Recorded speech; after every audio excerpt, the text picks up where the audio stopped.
You are listening to part 32 of the podcast series, How Successful People Think.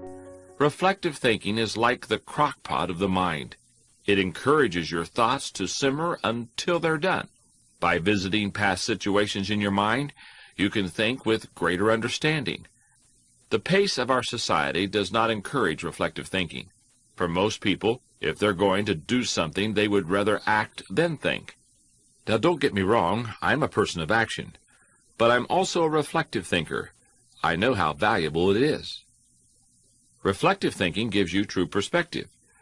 When our children were young and still lived at home, we used to take them on wonderful vacations each year.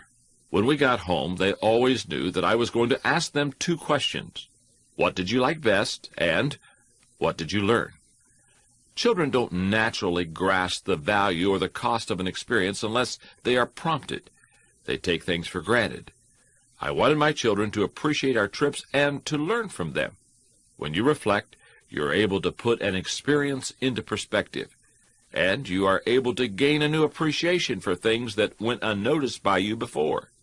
For example, for most people, only when they become parents are they able to recognize the sacrifices their parents or other people made for them. That's the kind of perspective that comes from reflection. Reflective thinking gives emotional integrity to your thought life. In the heat of an emotional moment, few people have good perspective. Most people who enjoy the thrill of an experience try to go back and recapture it again without trying to evaluate it first. It's one of the reasons there are so many thrill seekers in our culture. Likewise, people who survive a traumatic experience avoid similar situations at all costs, which sometimes causes them to be tied into emotional knots.